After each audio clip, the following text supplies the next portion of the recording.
24 breaking. Thiruvananthapuram വട്ടിയൂർക്കാവിൽ തൊഴിലാളിയെ ക്രൂരമായി മർദ്ദിച്ച മില്ലുടമ അറസ്റ്റിൽ. തുഷാന്ത് എന്നയാളാണ് പിടിയിലായത്. തന്നെ മൺവെട്ടി കൊണ്ട് വെട്ടുകയും മില്ലിൽ ഉപയോഗിക്കുന്ന ബെൽറ്റ് കൊണ്ട് അടിക്കുകയും ചെയ്തുവെന്നാണ് 24ലൂടെ തമിഴ്നാട് സ്വദേശി ബാലകൃഷ്ണൻ തുറന്നു പറഞ്ഞത്. അവിടെ മാവുകടയിൽ ജോലിക്ക് നിൽക്കുമായിരുന്നു. ഈ പുള്ളി അവിടുത്തെ ഓണറാണല്ലേ, കടയുടെ ഓണറാണ്. രണ്ടാമത്തെ ഓണർ അവർ തന്നെ.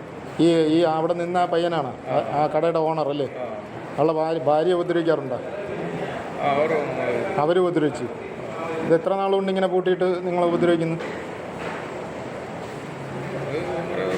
കുറേ ദിവസമായിട്ട് വീട്ടിൽ ഭക്ഷണം അങ്ങനെ തരാറുണ്ടോ? ചിലപ്പോൾ തരും, ചിലപ്പോൾ തരില്ല. ഉമേഷ് ബാലകൃഷ്ണനുണ്ട് ഇപ്പോൾ തിരുവനന്തപുരത്ത്. ഉമേഷ്, ഈ കൂലി ചോദിച്ചതിനാണോ ഈ ക്രൂരമർദ്ദനം?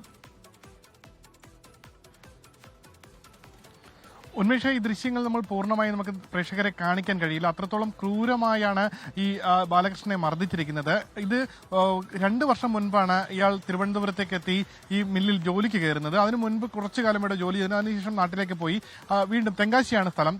അതിനുശേഷം തിരുവനന്തപുരത്തെത്തി ഈ സ്ഥലത്ത് ജോലിക്ക് കയറിയ സാഹചര്യത്തിൽ അവിടെ എത്തിയതിനു ശേഷം പിന്നീട് ഇയാൾക്ക് ശമ്പളം നൽകിയിട്ടില്ല. 2 വർഷമായി ഇയാളെ പുറത്തേക്ക് പോലും വിടുന്നില്ല. ഈ മില്ലിനകത്ത് തന്നെ ഇയാൾ കഴിയണം. ഏതെങ്കിലും രീതിയിൽ പുറത്തേക്ക് പോകാൻ ശ്രമിച്ചാൽ അപ്പോൾ മർദ്ദിക്കും. ഈ രീതിയിൽ കഴിഞ്ഞ കുറച്ച് ദിവസമായി വീണ്ടും മർദ്ദനം കൂടി. ശമ്പളം ചോദിച്ചു ആദ്യഘട്ടത്തിൽ. ശമ്പളം ഒരു ഘട്ടത്തിൽ പോലും ലഭിച്ചിട്ടില്ല. ഇപ്പോൾ പോലീസിന്റെ എഫ്ഐആറിൽ തന്നെ പറയുന്നത് കഴിഞ്ഞ ദിവസം ഭക്ഷണം ചോദിച്ചു. നീ കൃത്യമായി ജോലി ചെയ്ത ശേഷം ഭക്ഷണം കഴിച്ചാൽ മതിയെന്ന് പറഞ്ഞായിരുന്നു ബാക്കി മർദ്ദനം. ഇത്തരത്തിൽ ക്രൂരമായി മർദ്ദിച്ചു. ശരീരത്തിലെ ഈ മർദ്ദനം ഏൽക്കാത്ത ഒരു ഭാഗം പോലും ഈ ബാലകൃഷ്ണന്റെ ശരീരത്തിലില്ല. ശരീരത്തിന്റെ ഓരോ ഭാഗത്തും ഈ മുതുകിലെല്ലാം പൂർണ്ണമായി വ്രണം പിടിച്ച് വ്രണത്തിൽ നിന്നെല്ലാം പഴുപ്പ് പൊട്ടി ഒലിക്കുന്ന അവസ്ഥയിലാണ് ഈ നാട്ടുകാർ ഇയാളെ കണ്ടെത്തുന്നത്. കഴിഞ്ഞ ദിവസം മർദ്ദനമേറ്റ് തൊട്ടടുത്ത ഒരാൾ ഇത് പോയി നാട്ടുകാരോട് പറയുകയും നാട്ടുകാരാണ് ഇയാളെ രക്ഷിച്ച് മെഡിക്കൽ കോളേജിലേക്ക് മാറ്റുന്നത്. എന്തായാലും പൂജപ്പുര പോലീസ് ഇയാളെ ഈ മില്ലുടമയെ ഉടൻ തന്നെ അറസ്റ്റ് ചെയ്തു. കൃഷ്ണാന്തിനെ അറസ്റ്റ് ചെയ്ത് ഇപ്പോൾ റിമാൻഡിലേക്ക് ഉള്ള നടപടിക്രമങ്ങൾ ആരംഭിച്ചിട്ടുണ്ട്. ജാമ്യം ലഭിക്കാത്ത വകുപ്പുകൾ തന്നെയാണ് ചേർത്തിരിക്കുന്നത്. ഇയാൾ പറയുന്നത്, ഈ മില്ലുടമ പറയുന്നത്, ഇത്തരത്തിൽ ഇയാൾ ജോലികൾ ചെയ്യാൻ ചെറിയ മടിയാണ്, അതുകൊണ്ട് തന്നെ അടിക്കാറുണ്ട് എന്നുള്ളതാണ്. പക്ഷേ അത്രത്തോളം ക്രൂരമായിട്ടാണ് മർദ്ദിച്ചിരിക്കുന്നത്. ഇത് മർദ്ദനമെന്നല്ല, കൊലപാതക ശ്രമത്തിന് ഉൾപ്പെടെയുള്ള വകുപ്പുകൾ ചുമത്തിയിട്ടുണ്ട്. ആ രീതിയിൽ തന്നെയാണ് മർദ്ദിച്ചിരിക്കുന്നത്. ഇയാളുടെ കയ്യിൽ മൺവെട്ടി കൊണ്ട് വെട്ടുകയും കയ്യിലെ എല്ലുകൾ പുറത്തു വന്ന സ്ഥിതിയിലുമാണ് ഉണ്ടായിരുന്നത്. എന്തായാലും ചികിത്സ തുടരുകയാണ്. മറ്റ് ആന്റിബയോട്ടിക് ചികിത്സ അടക്കം തുടരേണ്ടതുണ്ട്. ഓരോ മുറിവുകളും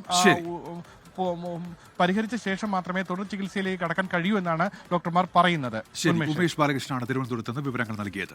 ലോകത്തെവിടെയായാലും ഏത് സമയത്തും 24 വാർത്തകളും ഓഗ്മെന്റഡ് റിയാലിറ്റി പാക്കേജുകളും എക്സ്പ്ലെയിനറുകളും വിശദമായി കാണാൻ ഞങ്ങളുടെ യൂട്യൂബ് ചാനൽ നിങ്ങൾക്ക് സബ്സ്ക്രൈബ് ചെയ്യാം.